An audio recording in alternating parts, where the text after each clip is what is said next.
Well, I'm a surfing writer by trade, which is a pretty unusual profession, and it's been a bit of a dream job in a lot of ways. I often say I was kind of living the dream, travelling and surfing and writing books about some of my heroes, and a beautiful family, 2 young kids, living close to the beach. No complaints at all, life was really good. And I distinctly remember having this thought I think I have pretty close to a perfect life, and I'm really grateful, and I don't need any kind of wake-up call. I really appreciate it.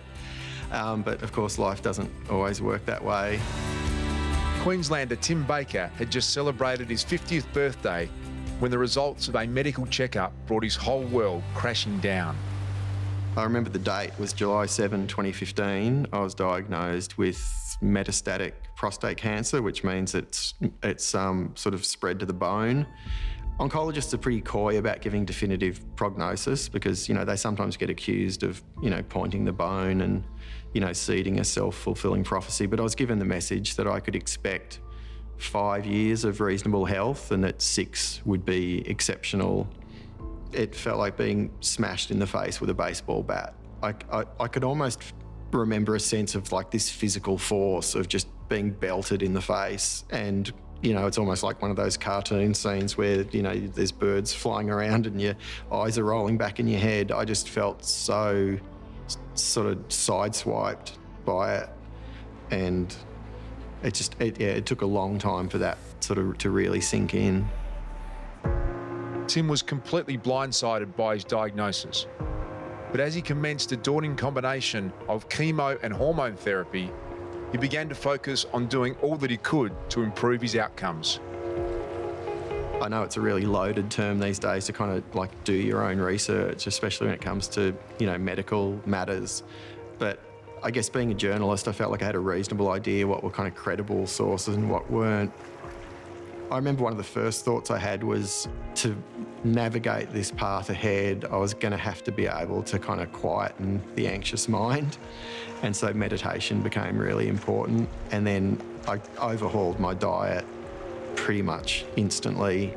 And exercise, I learned, is just super important for men going through treatment for prostate cancer, because hormone therapy, it affects bone density, muscle mass, cardiovascular health, heart health, all these things. And exercise is kind of the perfect antidote.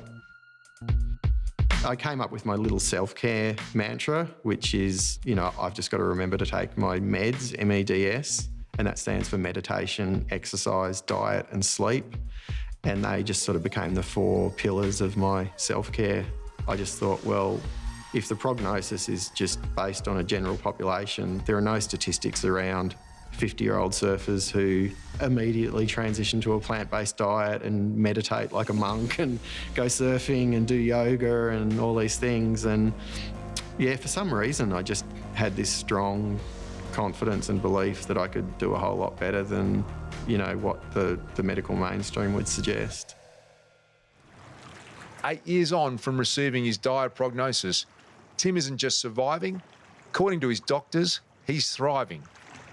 I'm still getting a really good response from the frontline treatment of hormone therapy, which is a great result and I think quite unusual. I've been lucky enough to use hormone therapy intermittently to sort of help mitigate the side effects. And so I feel really well. I'd still surf and travel and write and, I'm a pretty active parent and all that kind of thing. I feel genuinely joyful most of the time, which is a lovely state to live in. Melbourne oncologist Dr. Arun Azad said there's no question Tim's meds mantra has improved his prognosis.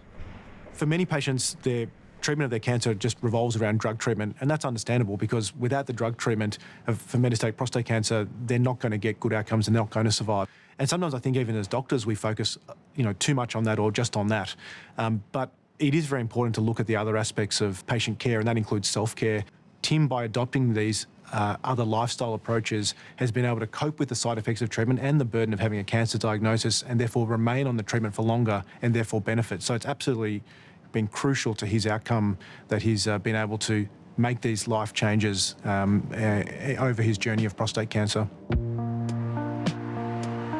I mean, I feel incredibly grateful that I'm still here. You know, I have these quite unusual conversations, like with my GP, for example.